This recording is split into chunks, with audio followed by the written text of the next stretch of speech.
Hi, my name is Roland Jean Charles from PMI JCM Realty Group, where we manage properties from an asset management perspective. Today, what I'm going to be talking to you about are 5 secret tips to implement a foolproof policy on rent due date. Now, one of the biggest mistakes that real estate investors make in their properties is becoming too emotionally attached to those investments. It's important to remember that acting like a landlord, or just being a landlord, is a business. By maintaining a professional distance from your tenants, you reduce the risk of becoming lenient and complacent, and when it comes to enforcing your lease terms. By implementing these 5 tips, you'll create a strict rent policy to ensure on-time property payments. So, what are these 5 tips that I'm going to go over with you? So, the first thing that you want to do is you want to make sure that you establish a routine, right?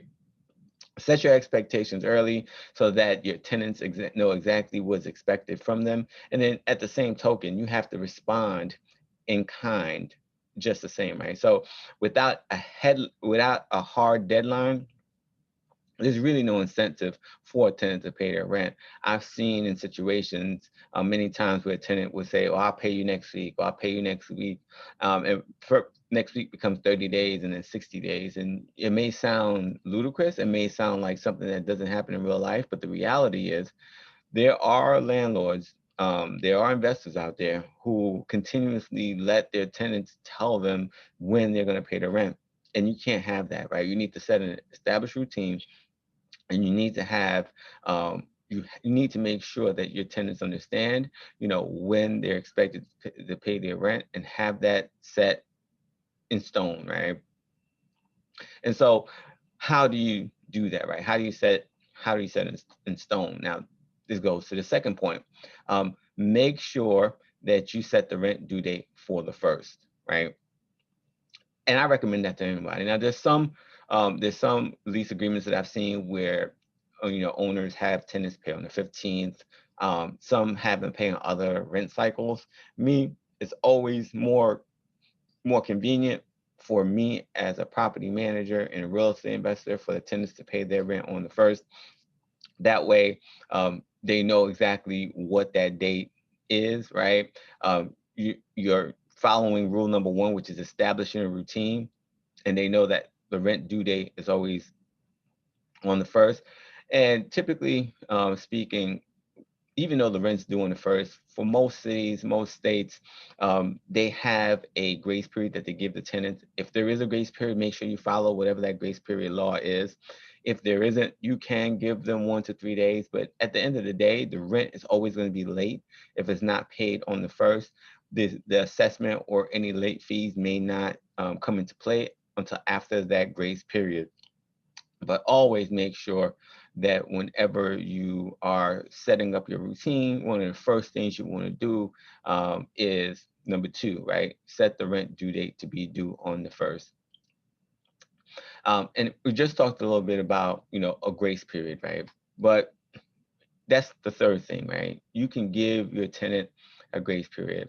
That way, if the tenant doesn't pay the rent on the first, you're not running afoul of any laws or any rules, if there are any in your state, by charging them that late fee early. And in some situations, even though they have a grace period, you can still charge them a late fee if it's not paid on the first.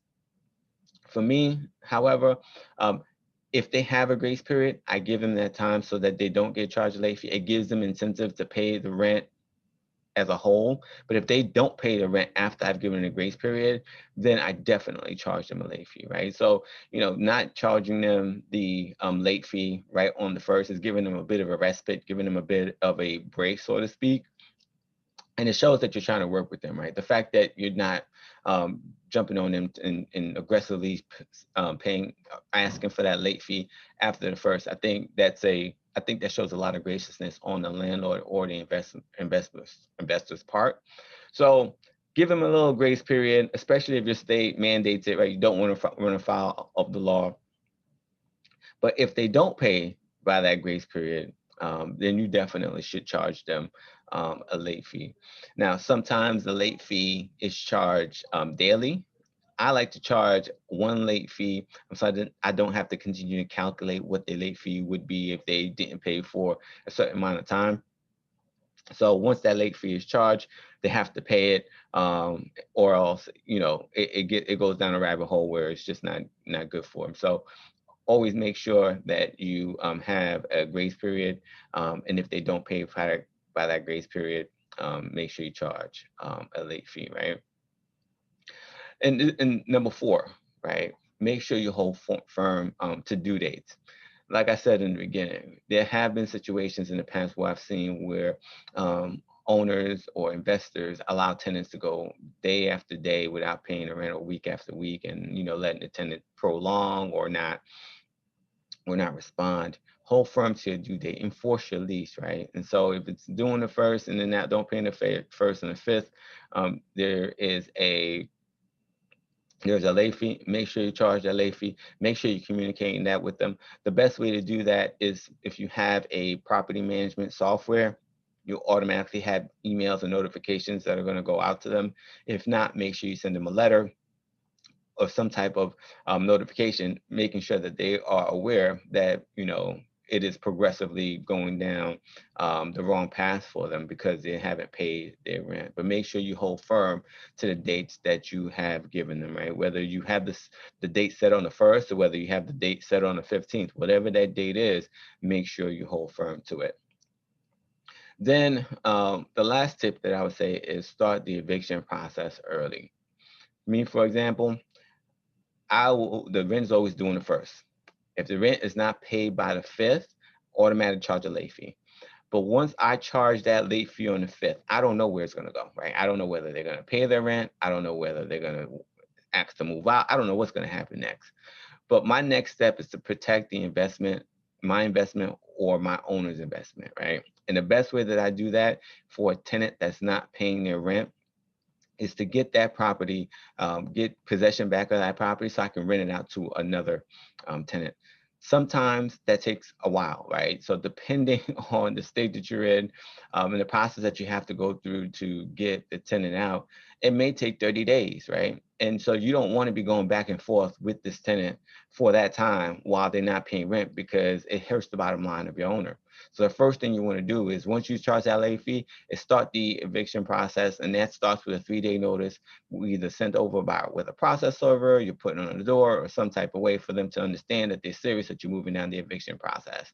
Now, until they're actually evicted, you can always dial it back, right? You can always work with them if they pay all the fees that are due. If they don't, then just follow through with the eviction process, get them out within 30 days, turn the property and get another tenant in there quickly. But if they decide that they wanted to fulfill their lease and pay all the late fees, then you can dial it back and take the payment based on your discussions with the attorneys. And then, they can go back to operating as normal with that lease. But there's nothing that's more motivating to a tenant than them realizing that you're serious about kicking them out the property if they do not pay their rent, right? So those are the 5 secret tips. A lot of property managers and property owners don't use these tips because they're scared. They think it's unfair. They think it sounds mean, but the reality is your real estate investment is a business. You have to treat it like a business because if you don't, they won't. And if they don't, then you're gonna, lose money in your bottom line. And you don't want to do that, right? And so for me, as a property manager, managing properties from an asset management perspective, the first thing that you want to do is make sure that you are protecting the bottom line. Um, so if you implement these tips, you'll have a lot less issues with your tenants. You'll get your rent on time every month. And if you don't, you'll be able to get the tenant out quickly, get it turned quickly, and get another tenant back in the property.